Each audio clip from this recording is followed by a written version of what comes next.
Hidden beneath the seas, the walls of a great city are visible. There are those who believe the architects were the vanguards of a society that took root in a new land. Who built it and why are still unknown. Perhaps these ancients knew more of the world than modern men imagine. In any civilization, there are some who take risks, men who reach beyond safe borders.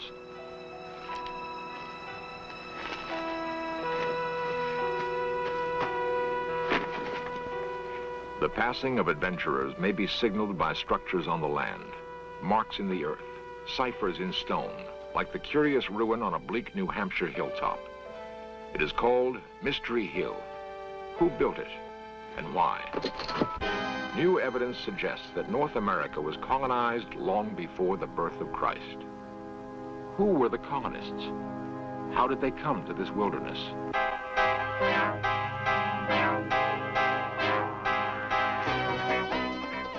This series presents information based in part on theory and conjecture. The producer's purpose is to suggest some possible explanation, but not necessarily the only ones to the mysteries we will examine.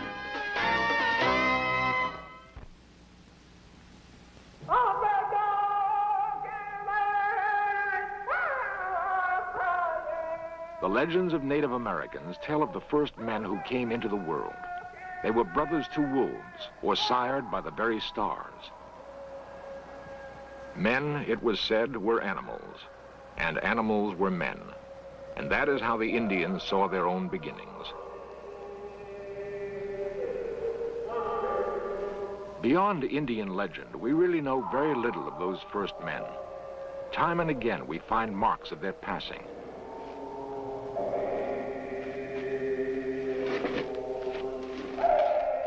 Who were they? Where did they come from? What drove them to probe the wilderness and build outposts? Too many traces have been left by early wanderers. They cannot be ignored or easily explained away. In scattered enclaves, a fragment of what had been built may survive. It will become a small piece of our past, an item of evidence that leads researchers to the discovery of what truly occurred.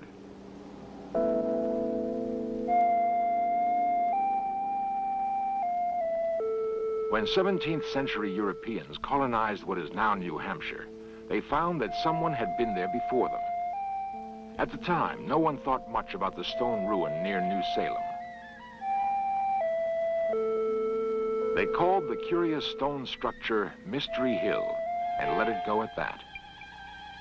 Mysterious it was, totally unlike anything else the Europeans would encounter in their settlement of North America. It would not be until 300 years had passed that investigators would begin to solve the riddle of Mystery Hill. Their research would challenge some cherished ideas about the past. It's easier to cling to traditional beliefs than accept the possibility that we really know very little about our past. But if new ideas are sometimes uncomfortable, they can also be exciting. In the past year, evidence has been uncovered which suggests that there was a highly civilized presence on the shores of America thousands of years ago. The land called America was not devoid of people when the Europeans came. Europeans called the natives savages. The natives called themselves Ottawa and Cree, Mohawk and Seminole, Dakota, Pawnee, and Kiowa. They were as unprepared to meet Europeans as the settlers were to understand them.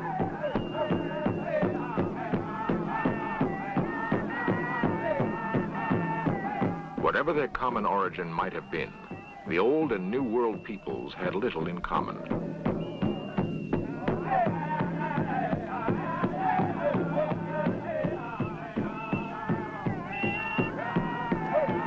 For the most part, the American Indian was still in the Stone Age.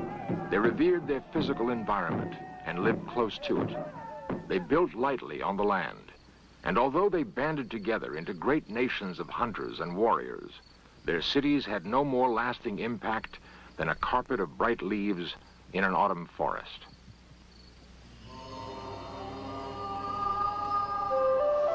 Mystery Hill is not in the manner of buffalo hide teepees. It was built to last, Indians of this region did not build in stone.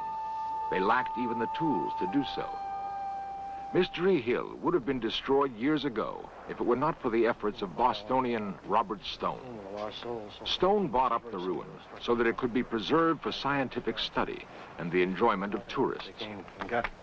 Yeah. They would put the ashes in there, in other words. That's what we assume, yeah. Yeah. Was this standing when you came here? Yes. Professor Hans Holzer has come to learn what Stone knows of the site. A noted author and student of antiquity, Holzer will attempt to answer the questions: who passed this way and why?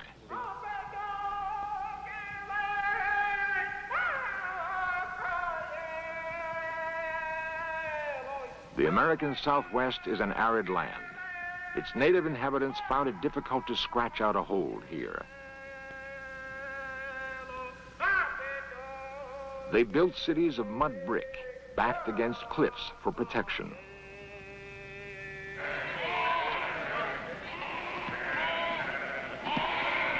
Life hasn't changed much for the inheritors of this land.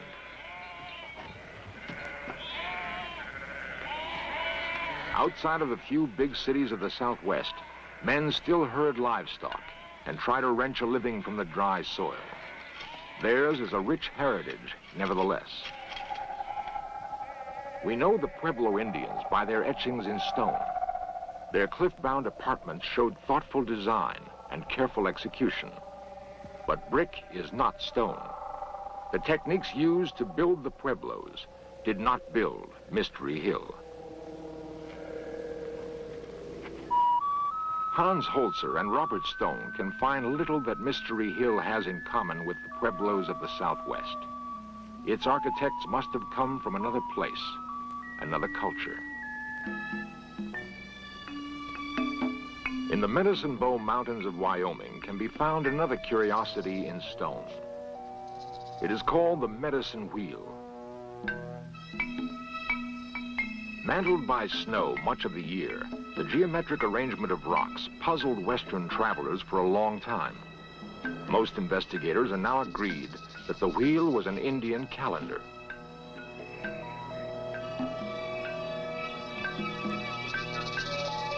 By the placement of stones, its makers could calculate the time remaining before the summer thaw.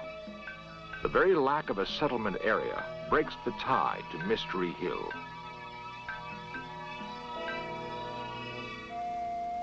The long central lane at Mystery Hill is reminiscent of some walled-in streets of ancient Europe. And where does the lane end? At a large central structure Professor Holzer has reason to believe was a temple. Again, a slender thread which may link Mystery Hill to the great cities of ancient Europe.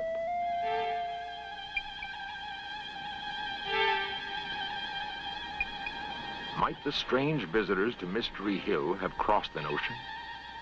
We have evidence that Norsemen like Leif Erikson made epic voyages in the 10th century. Erikson was blown off course while making a passage to Greenland. The landfall he reported making is thought to have been Newfoundland.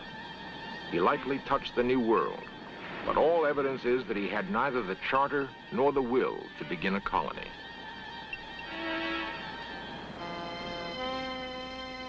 "500 years later, the Spaniards and the Portuguese would supplant the Norsemen as explorers of the sea. A leading navigator of the day was Christopher Columbus, who convinced the Spanish throne he could sail west to India.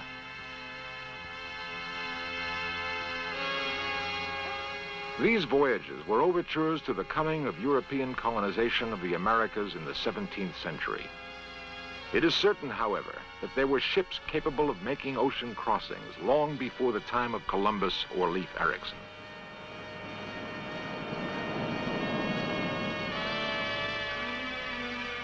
Did the strange visitors who built Mystery Hill arrive by ship from the east? And is this curious design on stone the random sign of a newcomer? Or is it the hull of a forgotten ship that turned its bow into the unknown centuries ago?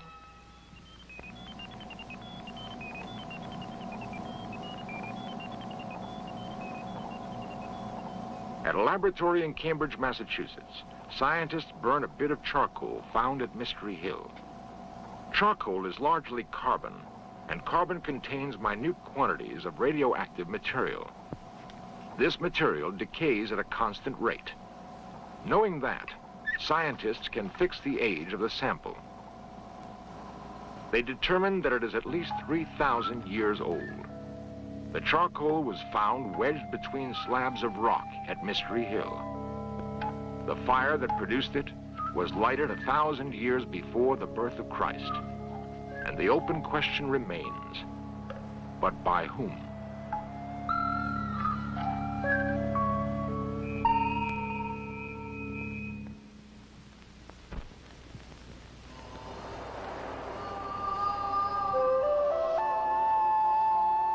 Mystery Hill, New Hampshire could not have been more aptly named. Its origins have puzzled men for centuries.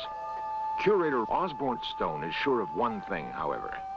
The architects of Mystery Hill had an impressive knowledge of astronomy.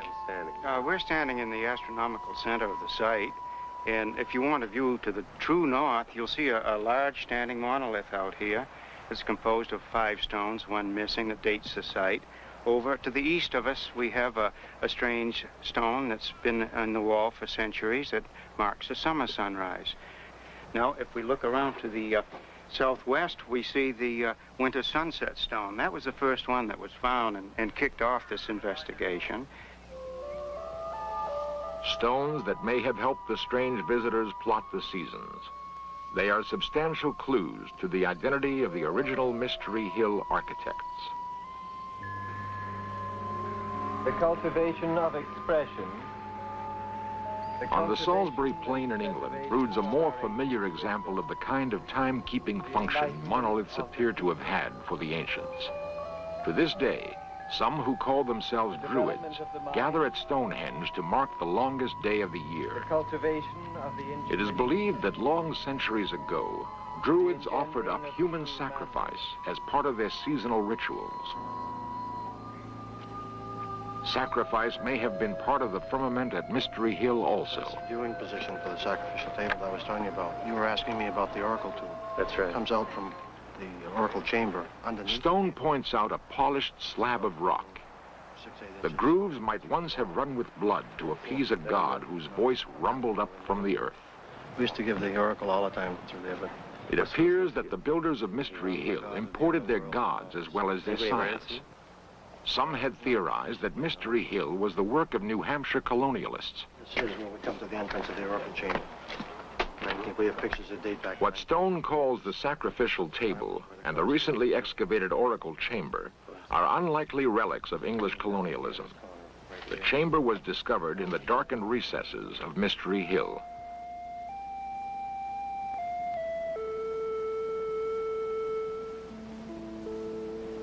Professor Holzer has seen similar sacred grottos before, complete with speaking tubes to humble the faithful. The so-called oracle chamber had been the work of another society, a civilization where obedience to the Delphic voices was immediate and complete.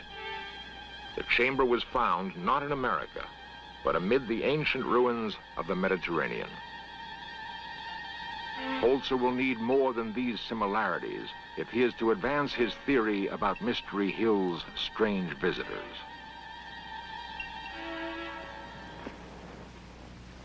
Harvard archaeologist Barry Fell has spent years studying inscriptions and drawings from Mystery Hill and other unexplained ruins in North America. Now, what about some of these inscriptions that have been found? What do they indicate in terms of people's presences in this area? Where are they from? Well, they really tell us that America in ancient times was a melting pot of the races of Europe, just as it is today. Same peoples from all parts of Europe and North Africa, living together, even speaking their own languages side by side, and writing their own inscriptions and their own writing systems. What people came here? Basques from Portugal, Celts from Spain and Portugal, Phoenicians from Carthage and probably from Phoenicia itself in Syria, and ancient Egyptian traders too. Why do you think these people came here? Probably initially by accident. Fishermen, you know, the Portuguese people are wonderful deep-sea fishermen, and inevitably a fisherman is going to be blown away from land in a storm. A fisherman knows how to look after himself when he's blown out to sea, and in modern times, very long voyages have been performed that way. So initially accidentally, later deliberately. Portugal's dorymen still ply the Atlantic in the kind of small but sturdy craft they've apparently used for centuries. That the ancestors of these fishermen were skilled sailors, few could dispute. Holzer doubts that a fisherman blown off course would attempt to build a city. He and Fell pursue another line. In other words, there's no doubt in your mind that ancient people from the Mediterranean area came and settled in New England, among other places. No doubt at all. They probably settled all that part of North America that could be reached by ship. That is to say, the whole Mississippi Valley and the branches of the Mississippi. The Mediterranean. At one time, Knossos was her capital, a jewel-like city on the island of Crete. All that's left now are the weather-worn ruins of graceful temples, courtyards, and apartments.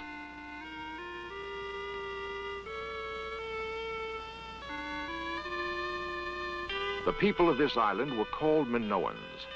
They were heirs to Phoenician sea kings who sailed here from what is now Lebanon. The Minoans loved music and art almost as much as they loved the sea. Even their architecture had a lyrical quality. The sea never seemed far from their thoughts. They must have gloried in all its aspects. The sea brought the Minoans power and wealth. Perhaps they had commerce with other advanced civilizations now lost to us.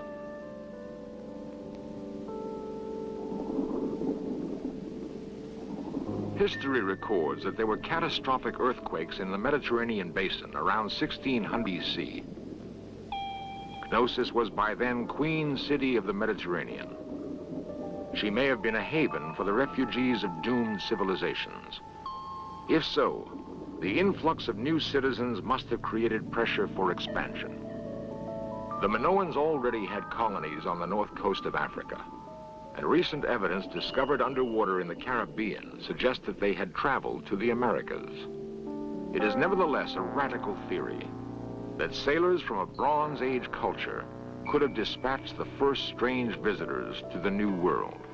Professor Fell, how do your colleagues at Harvard feel about these amazing discoveries you've made? Very mixed feelings. My closest colleagues, who of course support my work and assist me in it, have very positive feelings, and some other colleagues, more particularly concerned with traditional aspects of archaeology, so far have not supported my opinions.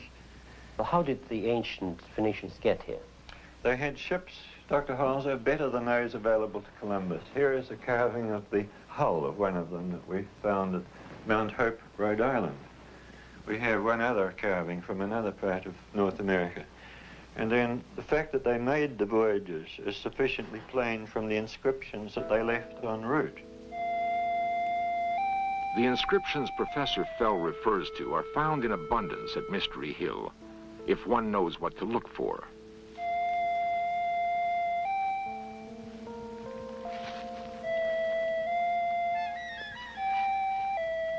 Osborne Stone, who assists his cousin Robert in preserving the site, points one out to Dr. Holzer. Apparently is a G. It has come to be called the G Stone. Holzer reads much more than a G on the weathered rock. To me, there's no question that this was written by people who spoke the ancient Phoenician language and used the Phoenician alphabet. The origin of this inscription is in the area of Phoenicia and the island of Crete, the Minoan culture, where Phoenician people settled and then became the Minoan people. Professor Holzer has found his answer to the puzzle of Mystery Hill. From a small island in the Mediterranean to a hilltop in New Hampshire, it must have been an incredible journey. Everything feels right and seems to fit. The style of masonry is the same. The walled lanes are common to Knossos. One could almost imagine being on Crete if it weren't for the Yankee accents and pine trees. Many will find it hard to believe the implications of Professor Fell's painstaking research or the results of the carbon dating. But the late summer of 1976 saw two distinguished researchers joining the ranks of those who support the Minoan theory. And there were indications of more hard evidence to come. Skeptics abound in every culture. The Minoans may have found it difficult to believe there was much of a future here in America. It must have seemed so primitive. Perhaps that's why they vanished.